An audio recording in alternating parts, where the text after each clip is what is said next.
goobers. They were here a minute ago. But they're here now, Dan.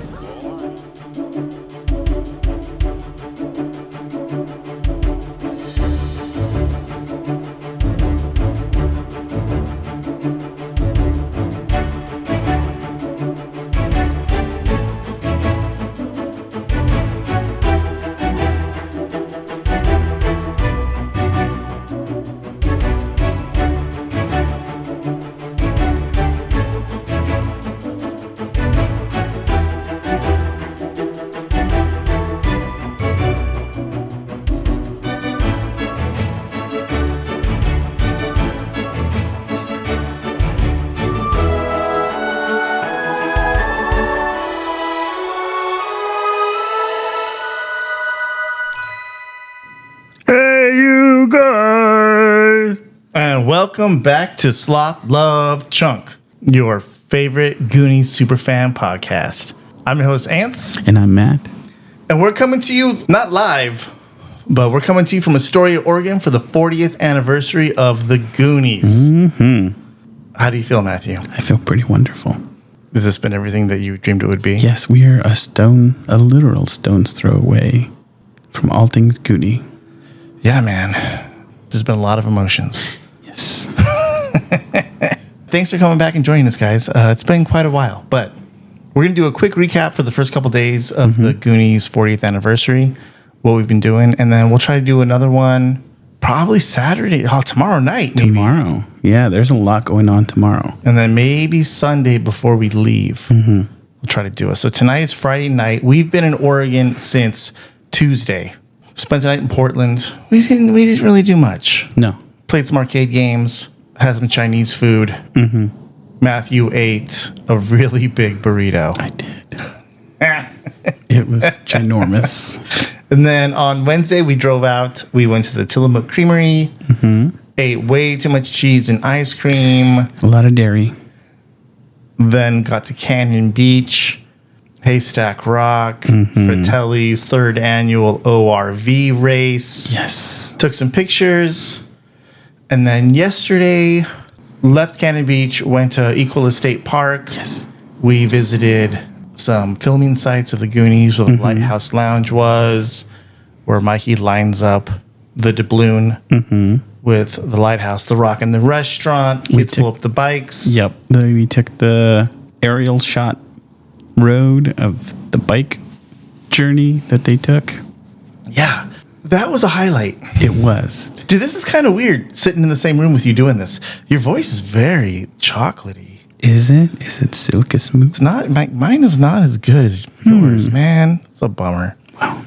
Anyways, yeah. Going to the filming locations at Equal Estate Park was that was a highlight. Yes.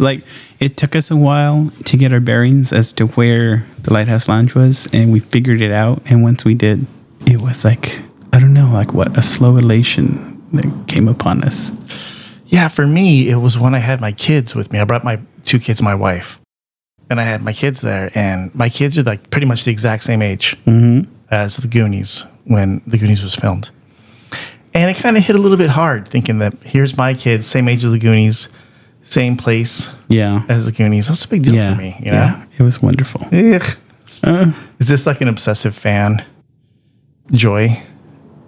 I think so. Why won't you look me in the eyes when I'm talking to you, man? Because it's too much emotion. Really, just thinking about it, just thinking about being on that flat part and recognizing. Yeah, when you see it with your own eyes, because you've seen these scenes 1,000 times on the television screen, and then when you see it with your own eyes, it's it almost feels like you're watching the movie again. Yeah, and you get the feel as lame as it sounds, like they were here. Well, because they were. I know, but you get the inside feeling. It's like a spiritual thing. If we could Richard Donner Superman the world, fly around the world backwards, and make time reverse 40 years, maybe 39 and a half, we would have been in the same spot. Yeah. Whoa. Wow. So we did that. Tons of Goonies fans out there at Equal State Park. Then we drove to Astoria yesterday. Got to an Airbnb. I don't know if you guys can hear the traffic out the window. We have a massive window that overlooks. I don't even know the name of this bridge. I don't know either. Oh my God. Lewis and Clark Bridge? No, it starts with an M. Oh. Should look this up. Anyways, an amazing view of the bridge. We're actually right next to the road that goes onto the bridge.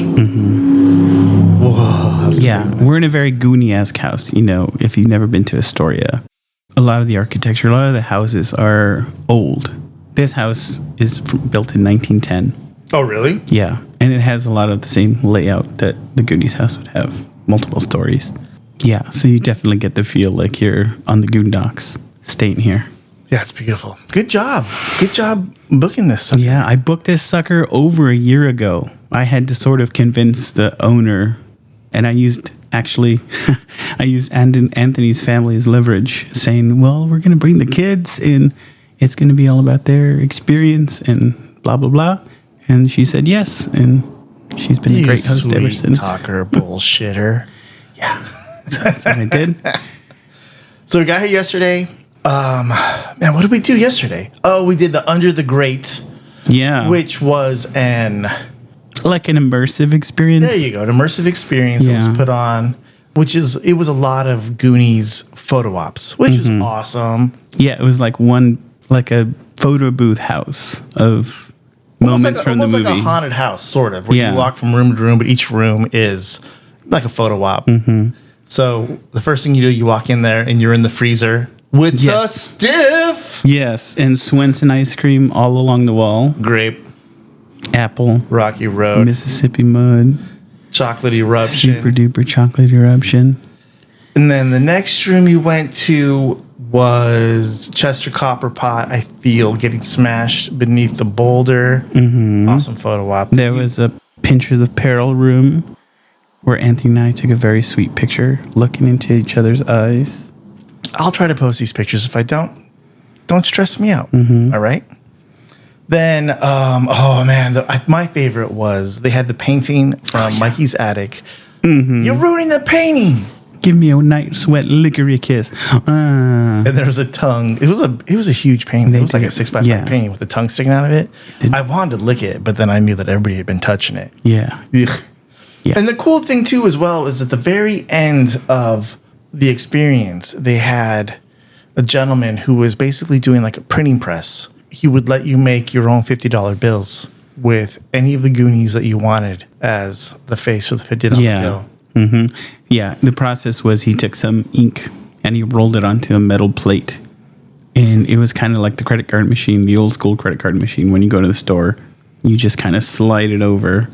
Yeah, and it was cool too because like he was really informative, and like I feel like my kids learned a lot with that, which I really appreciated. And taking the time teaching them like what's what.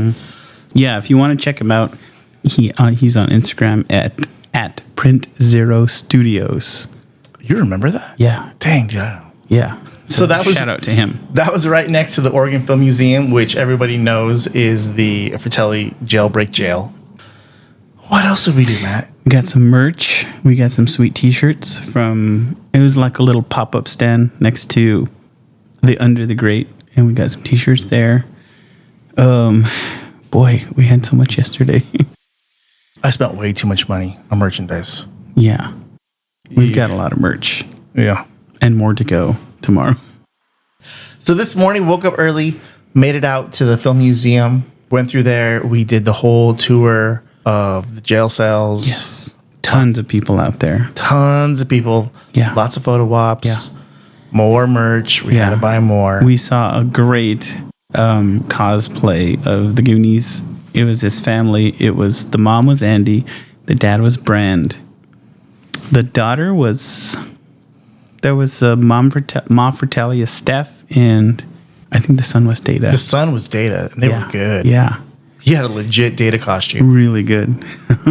Yeah, he had legit patches. The patches are the hardest thing.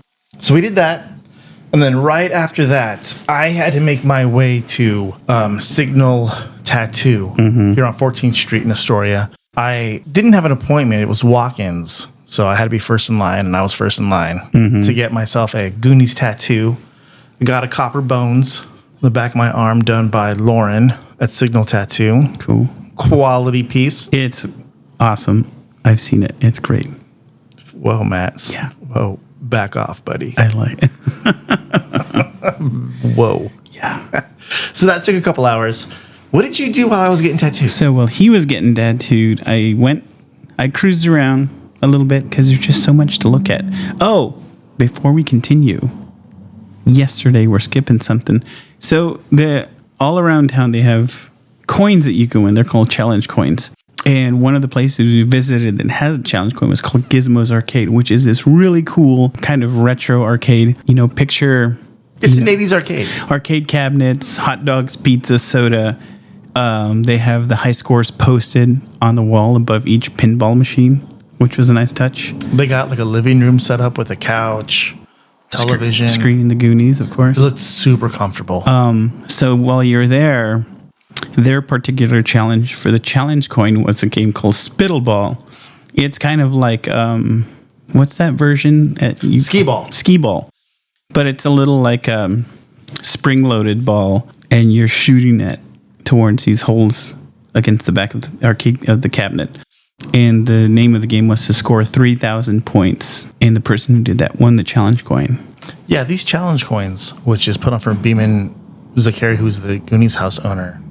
There's supposed to be 500 of them, but these are some hard challenges. Yeah. The most we saw was a guy scored 2,500 points. He has 7 balls to do it. And we did like 4 or 5 rounds ourselves, and then we just gave up. Yeah, it but was tough. Yeah, I don't think anybody hit it the entire day. But, you know, it's cool. It's a challenge. Yeah. So while Anthony was still getting his tattoo, I went and had lunch. And the place called the Columbian Theater was having a screening of the Goonies at 3 o'clock. And the doors opened at 2:15. I parked myself there at like 12:30. I was first in line. I was determined not to miss this showing. That's what I did for a good 2 hours. Yeah, and then you met Eric and Nick from the Discretions podcast. I did. Yeah, these guys, you know, I was waiting in line. These guys just started striking up conversation, which is the great part about this whole experience is that everyone shares their love for the Goonies, so no one's afraid to approach anybody and just kind of start up a conversation. Talking to those two guys, it was like, man, you know, yet again, you think that you're a big Goonies fan. Yeah. And then you meet some people and they just blow you away, you know? Yeah. This guy had some merch on him. He had some memorabilia. Anthony and I both bought a copy of the book that Brand is leafing through in the attic scene, right? Yeah, it's the Pirates of, what is it? The Spanish Main. Yeah. Something like that.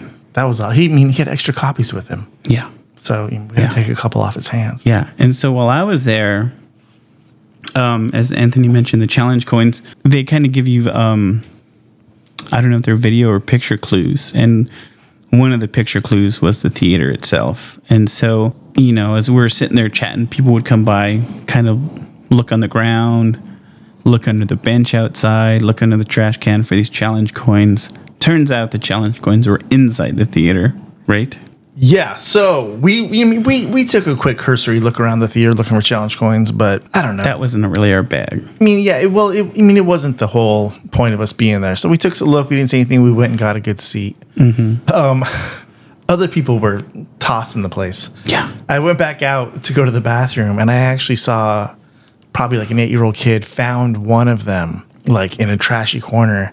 And it was cool because it was a kid. Yeah. You know, like this kid was on this event trying to find treasure, and he found a challenge coin. Some of the adults were a little upset about it. But the whole spirit is kids finding these things, which is great. And our buddy Nick from the podcast, he found 2 himself. He found 2 of them? Yeah, he found one. He just found one. No. There was a fake movie canister, film canister that he rummaged beneath and found one. And then he found another behind the Goonies poster that was on the wall as you first came in. Oh, man, dude. 2. That guy, I feel like that guy's got a life where, like, shit works out for him, you know? Yeah. So, probably the greatest point of the day, Matthew and I got to watch the Goonies with an entire theater full of Goonies fans at the Columbian Theater. And it was amazing. Yeah. Right from the start, I don't know if this was an original print or what, but even the previews were We watched a Teen Wolf preview. Commando, Last Dragon. American Ninja. Better Off Dead. It was, yeah. And you're like totally transported back as if you're watching it for the first time. And the Columbian Theater is like an old school movie theater as well, with the old school seats. And it's like, this is exactly what it was like. This is the experience that people had when the Goonies first came out. It was the greatest thing. It was so awesome. So then, boom, Lights Go Dark. Yeah.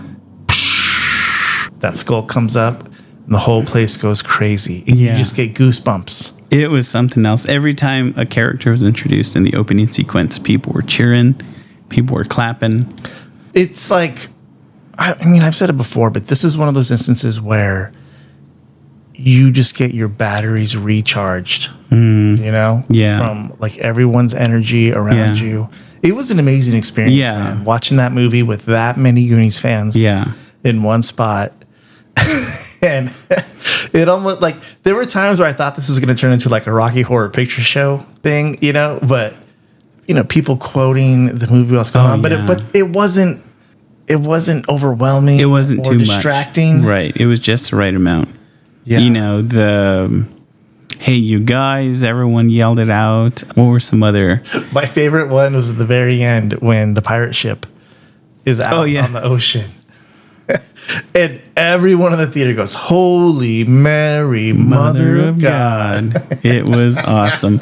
And like Anthony said, you know, we've both, of course, and probably everyone listening to this podcast has seen that movie a bajillion times. But we found ourselves genuinely laughing at the funny moments. We were genuinely nervous at the action and genuinely touched when Sloth said he loves Chunk. Oh my God, dude, I got teary-eyed. Yeah. I almost cried. Yeah.